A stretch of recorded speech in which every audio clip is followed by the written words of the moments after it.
All right, so we are back with the final installment of the Kingdom PowerPoints. This is going to cover both kingdoms of fungi and protista, so protists.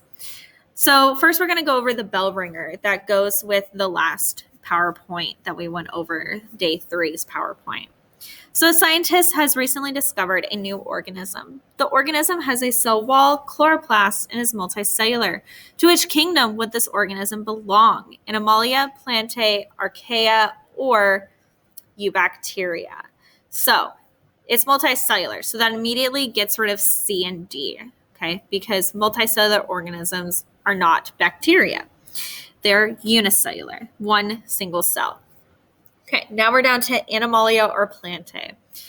Chloroplasts are only found in plants for these two different kingdoms. Animals do not have a chloroplast, so that would cross off A. So that's why B, Plantae, is your answer.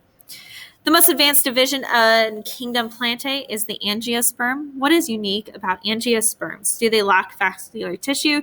Do they produce cones? Do they produce fruit and flowers, or are they capable of locomotion? Remember, all plants are not able to move. They cannot do locomotion. All right, so D is definitely not the answer. They lack vascular tissue. So these would be the least advanced, which would be a moss because they don't grow very far.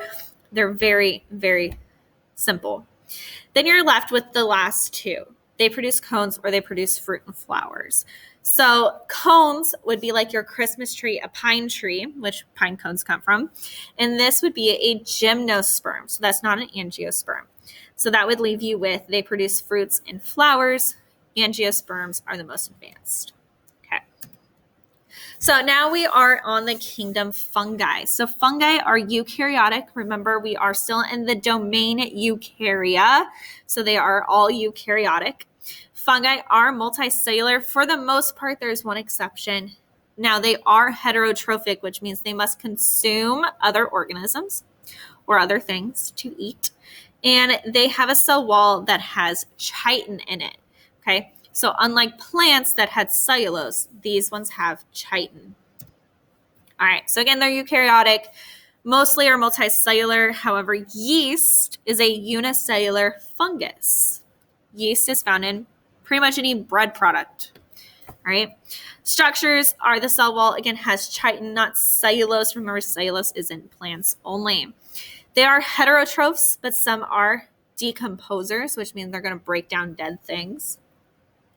Reproduction, so most of the time they will reproduce sexually and they will release their spores into the air in like a cloud of dust, smoke, whatever you want to analyze it with.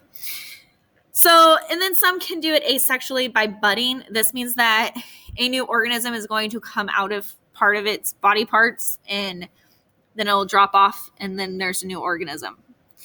Locomotion, just like plants, they do not move. Their habitat is in moist, warm environments with no direct sunlight.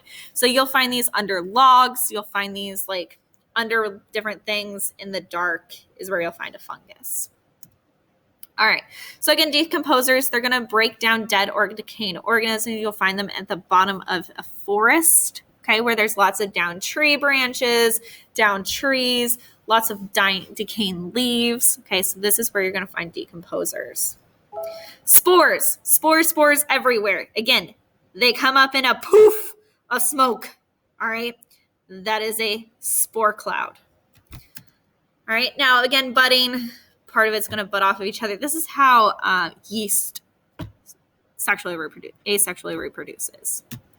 All right, and then compare them to plants, to fungus. Remember, these are heterotrophs, not autotrophs. They don't really have a root system. They're more connected to each other. And they don't grow as tall as some plants. They grow taller than a moss, but not taller than a regular plant or a tree. They also, again, they have chitin instead of the cellulose in their cell wall.